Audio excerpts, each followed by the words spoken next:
ಮಧ್ಯಪ್ರಾಚ್ಯದಲ್ಲಿ ಯುದ್ಧದ ಕಾರ್ಮೋಡ ಅಬುದಾಬಿ ಏರ್ಪೋರ್ಟ್ನಲ್ಲಿ ಬಿಗ್ ಬಾಸ್ ಖ್ಯಾತಿಯ ಡ್ರೋನ್ ಪ್ರತಾಪ್ ಪರದಾಟ. ಏರ್ಪೋರ್ಟ್ನಿಂದ ಡ್ರೋನ್ ಪ್ರತಾಪ್ ಸೆಲ್ಫಿ ವಿಡಿಯೋ. ಮಧ್ಯಪ್ರಾಚ್ಯದಲ್ಲಿ ಯುದ್ಧದ ಕಾರ್ಮೋಡ ಅಬುದಾಬಿ ಏರ್ಪೋರ್ಟ್ನಲ್ಲಿ ಸಿಲುಕಿದ ಬಿಗ್ ಬಾಸ್ ಖ್ಯಾತಿಯ ಡ್ರೋನ್ ಪ್ರತಾಪ್.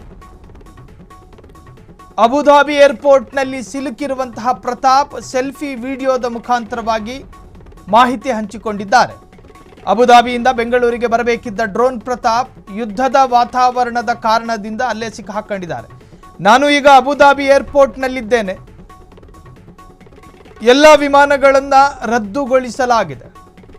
ಹಾರಾಟಗಳ್ಯಾವುದು ಆಗ್ತಾ ಇಲ್ಲ. ಮುಂದಿನ ಅಪ್ಡೇಟ್ಗಾಗಿ ನಾವು ಕಾಯುತ್ತಿದ್ದೇವೆ ಅಂತ ಹೇಳಿ ಡ್ರೋನ್ ಪ್ರತಾಪ್ ಮಾಹಿತಿ ಹಂಚಿಕೊಂಡಿದ್ದಾರೆ. ಇರಾನ್ನಲ್ಲಿ ಇಂಟರ್ನೆಟ್ ಸಂಪೂರ್ಣ ಸ್ಥಗಿತಗೊಂಡಿದೆ.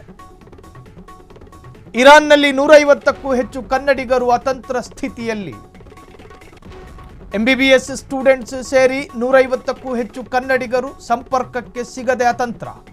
ಅಲಿಪುರ ಗ್ರಾಮದ 100ಕ್ಕೂ ಹೆಚ್ಚು ಮಂದಿ ಲಾಕ್ ಆಗಿದ್ದಾರೆ. MBBS ವ್ಯಾಸಂಗಕ್ಕೆ ಹೋದ ವಿದ್ಯಾರ್ಥಿಗಳ ಪರದಾಟ. ಇಂಟರ್ನೆಟ್ ಸ್ಥಗಿತದಿಂದ ಸಂಪರ್ಕಕ್ಕೆ ಸಿಗದ ಮಕ್ಕಳು. ಅಲಿಪುರದ ಮನೆಗಳಲ್ಲಿ ಆತಂಕದ ವಾತಾವರಣ ನಿರ್ಮಾಣ. ಮಧ್ಯಪ್ರಾಚ್ಯದಲ್ಲಿ ಯುದ್ಧದ ಕಾರ್ಮೋಡ. ಈಗಾಗಲೇ ನಾವು ಹೇಳಿದಂತೆ ಅಬುದಾಬಿಯಿಂದ ಬೆಂಗಳೂರಿಗೆ ಬರಬೇಕಾಗಿದ್ದಂತಹ ಡ್ರೋನ್ ಪ್ರತಾಪ್ ಅಬುದಾಬಿಯಲ್ಲೇ ಸಿಕ್ಕಾಕೊಂಡಿದ್ದಾರೆ. ಕಾರಣ ಅಲ್ಲಿ ಯಾವ ವಿಮಾನ ಹಾರಾಟವೂ ಕೂಡ ಇಲ್ಲ, ಸಂಪೂರ್ಣವಾಗಿ ಸ್ಥಗಿತಗೊಂಡಿದೆ. ಜೊತೆಗೆ ಇಂಟರ್ನೆಟ್ ಸಂಪರ್ಕವೂ ಕೂಡ ಸಾಧ್ಯ ಆಗ್ತಾ ಇಲ್ಲ. ಸೊ ಡ್ರೋನ್ ಪ್ರತಾಪ್ ಅಲ್ಲಿಂದಲೇ ಮಾಹಿತಿ ಹಂಚಿಕೊಂಡಿದ್ದಾರೆ. ನೋಡ್ಕೊಂಡು ಬರೋಣ. ಅಬುದಾಬಿ ಏರ್ಪೋರ್ಟಲ್ಲಿ ಇದ್ದೀನಿ. ಇರಾನು ಮತ್ತು ಅಮೇರಿಕಾ ಯುದ್ಧದ ಮಧ್ಯೆ ಇಲ್ಲಿ ಸಿಕ್ಕೊಂಡಿದ್ದೀವಿ ನಾವು. ನಮ್ದೆಲ್ಲ ಫ್ಲೈಟು ಅಂದರೆ ಇವತ್ತು ರಾತ್ರಿ ನಾವು ಬ್ಯಾಂಗ್ಳೂರ್ಗೆ ಹೊರಡಬೇಕಾಗಿತ್ತು, ಕ್ಯಾನ್ಸಲ್ ಆಗಿದೆ. ಏನು ಮಾಡಬೇಕಂತ ಗೊತ್ತಾಗ್ತಿಲ್ಲ. ಇರಾನು ಮತ್ತು ಅಮೇರಿಕಾ ಮಧ್ಯೆ ವಾರ್ ನಡೀತಿರೋದ್ರಿಂದ ಸೊ ಏರ್ ಸ್ಪೇಸೆಲ್ಲ ಇಲ್ಲಿ ಕ್ಲೋಸ್ ಮಾಡಿದ್ದಾರೆ ಕಂಪ್ಲೀಟಾಗಿ. ನಮ್ಮದು ಇತ್ಯಾಡ್ ಫ್ಲೈಟ್ ಇತ್ತು. ಸೊ ಇವತ್ತು ರಾತ್ರಿ ಇಲ್ಲೇ ಏರ್ಪೋರ್ಟಲ್ಲಿ ಕಳೆಯುವಂಗೆ ಆಗಿದೆ. ನೆಕ್ಸ್ಟು 12 ಗಂಟೆ ತನಕ ಇರೋ ಎಲ್ಲ ಫ್ಲೈಟ್ಸ್ನು ಕ್ಯಾನ್ಸಲ್ ಮಾಡಿದ್ದಾರೆ. ನೆಕ್ಸ್ಟ್ ಅಪ್ಡೇಟ್ಗೋಸ್ಕರ ಕಾಯಿರಿ ಅಂತಲೂ ಹೇಳ್ತಾ ಇದ್ದಾರೆ. ನೋಡೋಣ ಏನು ಮಾಡ್ತಾರೆ ಅಂತ. ನಿಮ್ಗೆ ತೋರಿಸ್ತೀನಿ ಇಲ್ಲೇ ಏರ್ಪೋರ್ಟಲ್ಲಿ ಅದ್ರ ಫ್ಲೈಟು ಡೀಟೇಲ್ಸು. ಕ್ಯಾನ್ಸಲ್ ತೊಗೊಬಿಡಿ. ತೊಗೊಂಡ್ರಾ?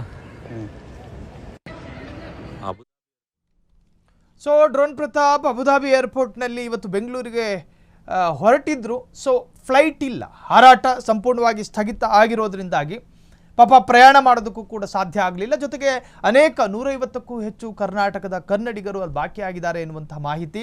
ಒಟ್ಟಾರೆ ಯುದ್ಧದ ಕಾರ್ಮೋಡ ಅಥವಾ ಯುದ್ಧದ ಭೀತಿಯಿಂದ ವಿಮಾನ ಹಾರಾಟ ಸಾಧ್ಯ ಇಲ್ಲ. ಇನ್ನು ಮುಂದಿನ ಅಪ್ಡೇಟ್ಸ್ಗಳಿಗಾಗಿ ಅಲ್ಲಿನ ಜನ, ಪ್ರವಾಸಿಗರು, ಅನಿವಾಸಿ ಭಾರತೀಯರು, ಅನಿವಾಸಿ ಕನ್ನಡಿಗರು ಕಾಯ್ತಾ ಇದ್ದಾರೆ. ಏನಾಗಬಹುದು ಯುದ್ಧದ ತೀವ್ರತೆ ಒಂದು ವೇಳೆ ತೀವ್ರ ಸ್ವರೂಪವನ್ನು ಕಂಡ್ರೆ ನಿಜಕ್ಕೂ ಕೂಡ ವಿಮಾನ ಹಾರಾಟ ಸದ್ಯಕ್ಕೆಂತೂ ನಾವು ಊಹೆ ಮಾಡೋದಕ್ಕೂ ಕೂಡ ಸಾಧ್ಯ ಇಲ್ಲ. ಕಾರಣ ವಾಯು ಮಾರ್ಗಗಳು ಕೂಡ ಯುದ್ಧಕ್ಕೆ ಸಿಕ್ಕಾಕೊಂಡಿರ್ತವೆ. ಎಲ್ಲಿಂದ ವಿಮಾನ ಹಾರಾಟ ಆದರೂ ಕೂಡ ಅಲ್ಲಿ ಅಪಾಯವೇ ಹೆಚ್ಚು. ಹಾಗಾಗಿ ಈಗಾಗಲೇ ಇರಾನ್ ಮಿಲಿಟರಿ, ಅಮೇರಿಕಾದ ಮಿಲಿಟರಿ ಬೇಸ್ ಇರ್ತಕ್ಕಂತಹ, ನೋಡಿ ಜಗತ್ತಿನ 70 ದೇಶಕ್ಕೂ ಹೆಚ್ಚು ದೇಶಗಳಲ್ಲಿ ಅಮೇರಿಕಾದ ಮಿಲಿಟರಿ ಬೇಸ್ಗಳಿದ್ದಾವೆ. ಅದರಲ್ಲಿ ದೋಹಾ, ಕತಾರು, ಕುವೈಟು, ಬೆಹ್ರೇನು ಹೀಗೆ ಸಾಕಷ್ಟು ಕಡೆಗಳಲ್ಲಿ ಅಮೇರಿಕನ್ ಮಿಲಿಟರಿ ಬೇಸ್ ಇರೋದ್ರಿಂದಾಗಿ ಇರಾನ್ ಅಮೇರಿಕದ ವಿರುದ್ಧ ಪ್ರತೀಕಾರ ತೀರಿಸಬೇಕಾದ್ರೆ ಮಿಲಿಟರಿ ಬೇಸ್ ಮೇಲೆ ಅಟ್ಯಾಕ್ ಮಾಡೋದು ಸ್ವಾಭಾವಿಕ. ಅರೇಬಿಕ್ ದೇಶಗಳ ಮೇಲೆ ಟಾರ್ಗೆಟ್ ಅಲ್ಲದಲ್ಲೇ ಇದ್ದರೂ ಕೂಡ ಅಮೇರಿಕಾದ ಮಿಲಿಟರಿ ಬೇಸ್ಗಳ ಮೇಲೆ ಇರಾನ್ ಟಾರ್ಗೆಟ್ ಇರುತ್ತೆ. ಇಂತಹ ಸಂದರ್ಭದಲ್ಲಿ ಸಣ್ಣ ಪುಟ್ಟ ಪ್ರಾಣಹಾನಿಗಳು ಕೂಡ ಸಂಭವಿಸುವ ಸಾಧ್ಯತೆಗಳಿದ್ದಾವೆ. ಈಗಾಗಲೇ ಆಯಾಯ ದೇಶಗಳು ಕೂಡ ಅಲ್ಲಿನ ನಾಗರಿಕರಿಗೆ ಜೊತೆಗೆ ಬೇರೆ ಫಾರಿನರ್ಸ್ಗಳಿಗೂ ಕೂಡ ಎಚ್ಚರಿಕೆಯ ಅಲರ್ಟ್ ಮೆಸೇಜ್ಗಳನ್ನು ಕಳುಹಿಸಲಾಗ್ತಾ ಇದೆ.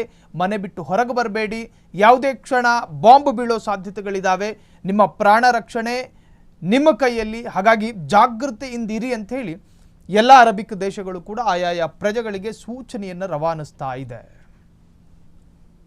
ಕ್ಷಣ ಕ್ಷಣದ ಸುದ್ದಿಗಳಿಗಾಗಿ ಫ್ರೀಡಂ ಟಿವಿ ಸಬ್ಸ್ಕ್ರೈಬ್ ಮಾಡಿ, ಲೈಕ್ ಮಾಡಿ ಹಾಗೂ ಫಾಲೋ ಮಾಡಿ.